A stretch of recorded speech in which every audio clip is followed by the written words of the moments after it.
Hi friends. So இன்றைக்கி நான் வந்து ஒரு ஈசிஎம்மை ஒரு ஃபோன்லேருந்து இன்னொரு ஃபோனுக்கு எப்படி மூவ் பண்ணுறதுன்னு சொல்ல போகிறேன். இப்போ ஒரு புது ஃபோன் வாங்கணும் அப்படின்னா, பழைய ஃபோனில் ஈசிஎம்மாக வச்சுருந்தோம் அப்படின்னா நம்ம அந்த ஈசிஎம்மை வந்து புது ஃபோனுக்கு எப்படி மாற்றுறது. ஸோ இது வந்து நிறைய பேர் போய் அந்த ஏர்டெல் ஷோரூமோ ஜியோ ஷோரூமில் போய் பண்ணுவீங்க. ஸோ அதை நம்மளே வந்து பண்ணிக்க முடியும். ஸோ அது எப்படிங்கிறத எனக்கு டீட்டெயிலாக பார்க்கலாம். ஸோ நான் இதுக்கு வந்து இப்போ ஏர்டெல் சிம்மை வந்து என்னோடய புது ஃபோனுக்கு நான் மூவ் பண்ணுற ப்ரொசீஜரை உங்களுக்கு நான் இப்போ சொல்ல போகிறேன். ஏர்டெல் தேங்க்ஸ் ஆப் மூலிமா தான் இதை நம்ம பண்ண முடியும். ஸோ அதுக்கு நீங்கள் வந்து உங்களோட ஃபோனில் ஏர்டெல் தேங்க்ஸ் ஆப்புங்கிறத டவுன்லோட் பண்ணிக்கோங்க. டவுன்லோட் பண்ணிட்டு இப்போ அந்த ஆப்பை வந்து ஓப்பன் பண்ணுங்கள். இதை உங்கள் புது ஃபோனில் தான் பண்ணணும். அந்த ஆப்பில் ஏதாவது ஒரு ப்ரீபெய்ட் சிம் நீங்கள் ஆட் பண்ணி வச்சுருப்பீங்களே, ஸோ அதை ஏதாவது ஒன்று ஓப்பன் பண்ணிக்கோங்க. ஓப்பன் பண்ணிவிட்டு இந்த மாதிரி உள்ளே போயிட்டு கீழே ஸ்க்ரால் பண்ணிங்கன்னா பாட்டமில் பார்த்தீங்கன்னா அப்கிரேட் டு ஈசிஎம் ஒரு ஆப்ஷன் இருக்குல்ல, ஸோ அதை கிளிக் பண்ணுங்கள். ஸோ இதில் கேட்கும், ஸோ எந்த மொபைல் நம்பரை வந்து நீங்கள் பண்ண போகிறீங்கன்ட்டு. ஸோ அந்த மொபைல் நம்பரை இதில் டைப் பண்ணிக்கோங்க. கீழே திஸ் டிவைஸுங்கிற சூஸ் பண்ணிக்கோங்க. ஏன்னா நான் இந்த டிவைஸுக்கு தான் இந்த ஈசிஎம்மை மூவ் பண்ண போகிறேன். அதனால் திஸ் டிவைஸுங்கிற சூஸ் பண்ணிட்டேன். சூஸ் பண்ணி நெக்ஸ்ட்டு கொடுத்தீங்க அப்படின்னா இந்த மாதிரி வந்து கேட்கும். ஸோ இஐடிங்கிறத எடுத்து நம்ம அதில் எடுத்து நெக்ஸ்ட்டு போடணும். ஸோ அந்த இஐடியை எப்படி எடுக்கிறதுங்கிறத ரெண்டு ஆப்ஷன் சொல்லியிருப்பாங்க. ஸோ நீங்கள் வந்து *#06# அப்படின்னு டைப் பண்ணிங்கனால உங்கள் இஐடி எடுத்துக்கலாம். இல்லைனா செட்டிங்ஸில் போய் இஐடி எடுக்க முடியும். இப்போ நான் ஐஃபோனில் செட்டிங்ஸில் போய் ஒரு இஐடி எப்படி எடுக்கிறேன்னு சொல்கிறேன். செட்டிங்ஸில் போய் ஜென்ரலில் அபவுட் ஓப்பன் பண்ணிங்க அப்படின்னா உள்ள இஐடின்னு ஒன்று இருக்கும். அதை கிளிக் பண்ணிங்கன்னா ஒரு காப்பின்னு ஆப்ஷன் வரும். அதை கிளிக் பண்ணி காப்பி பண்ணிக்கோங்க.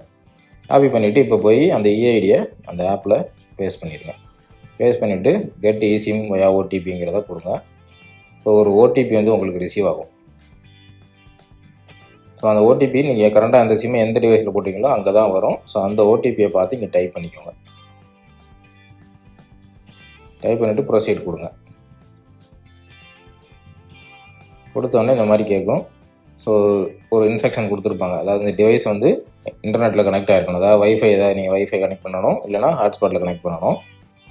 அதுக்கப்புறம் இந்த மாதிரி செட்டிங்ஸ் வரும். ஸோ அந்த செட்டிங்ஸில் நீங்கள் இந்த மாதிரி இன்ஸ்டால் பண்ணணும் அப்படிங்கிற மாதிரி ஒரு ஆப்ஷன் சொல்லியிருப்பாங்க. ஸோ இதை ரீட் பண்ணிவிட்டு கண்டினியூ கொடுங்க. இப்போ அந்த நம்பருக்கு ஒரு மெசேஜ் உங்களுக்கு மைனட்டில் வரும். ஸோ அந்த மெசேஜில் நீங்கள் கன்ஃபர்மேஷன் கொடுக்குற மாதிரி இருக்கும். வந்து இந்த மாதிரி மெசேஜ் ரிசீவ் ஆகிருக்கு, ஸோ ஆர்டர் நம்பர் அப்படின்னு சொல்லி வந்திருக்கும். ஸோ இந்த மெசேஜ் வந்த கொஞ்சம் நேரத்தில் உங்களுக்கு வந்து ஒரு கால் வரும். ஸோ அந்த காலில் நீங்கள் வந்து கன்ஃபார்ம் பண்ணணும். அந்த காலில் கன்ஃபார்ம் பண்ணிட்டீங்க அப்படின்னா ஒரு நெக்ஸ்ட்டு 1 ஹவருக்குள்ளே இந்த மாதிரி ஒரு செட்டிங்ஸ் வந்து உங்களுக்கு ரிசீவ் ஆகும் இந்த புது ஃபோனில். அதை கிளிக் பண்ணி நீங்கள் ஆக்டிவேட் பண்ணணும். ஸோ அதை கிளிக் பண்ணோன்னே இந்த மாதிரி வரும். அதில் கண்டினியூ கொடுங்க. கொடுத்தீங்கன்னா அந்த ஆக்டிவேட்டிங் ப்ராசஸ் வந்து ஸ்டார்ட் ஆகிடும். ஸோ இப்போ வந்து ஏர்டெல் சிம்மோட அந்த நெட்வொர்க் ரெஜிஸ்ட்ரேஷனில் இப்போ வந்து நடந்துகிட்ருக்கு. ஸோ இது கொஞ்சம் நேரம் டைம் எடுக்கும். எடுத்தோடனே இந்த மாதிரி கம்ப்ளீட்னு வந்துடும். ஸோ அவ்வளோதான், டன் கொடுத்துட்டு நெக்ஸ்ட்டு வந்து லேபிள் செட் பண்ண சொல்லலாம். அதாவது இப்போ 2 சிம் போட்டுருந்தீங்க அப்படின்னா ப்ரைமரி செகண்டரி இந்த மாதிரி நீங்கள் செட் பண்ணிக்கலாம். ஸோ இப்போ நான் வந்து ஆல்ரெடி ஒரு சிம் வச்சுருக்கேன் ப்ரைமரின்னு சொல்லி. செகண்ட் இப்போ இந்த சிம் பார்த்திங்கன்னா பர்சனல்னு சொல்லி ஒரு லேபிள் டிஃபால்ட்டாக செட் ஆகிருக்கு. ஸோ அதை வந்து நம்ம வந்து மாற்றிக்க முடியும். ஸோ நீங்கள் அதை வந்து உங்கள் விஷயத்துக்கு நீங்கள் மாற்றணும்னு நினச்சிங்கன்னா அதை கிளிக் பண்ணிங்கன்னா அதில் ஒரு ஆப்ஷன் ஷோ ஆகும். இந்த மாதிரி பிஸ்னஸ் மொபைல் டேட்டான்னு சொல்லி. நான் இப்போ இந்த சிம்மை செகண்டரி யூஸ் பண்ணுறதுனால செகண்டரி நான் சூஸ் பண்ணிக்கிறேன். ஸோ ப்ரைமரி செகண்டரின்னு சொல்லி 2 சிம் செட்டப் பண்ணிட்டேன். ஸோ இப்போ பார்த்தீங்கன்னா 2 சிம் செட் ஆகிடுச்சு. அந்த 2 சிம்மில் டிஃபால்ட் ஃபோன் கால்லாம் எதில் போகணுங்கிறத நம்ம செட் பண்ண சொல்லும். ஸோ அதை ப்ரைமரி சூஸ் பண்ணிக்கிறேன். அதுக்கப்புறம் ஐமெசேஜ், ஃபேஸ் டைம், இது வந்து ஐஃபோன் உள்ளவங்களுக்கு. ஒரு மொபைல் டேட்டாவுக்கு வந்து எந்த யூஸ் பண்ணணும்னு கேட்கும்.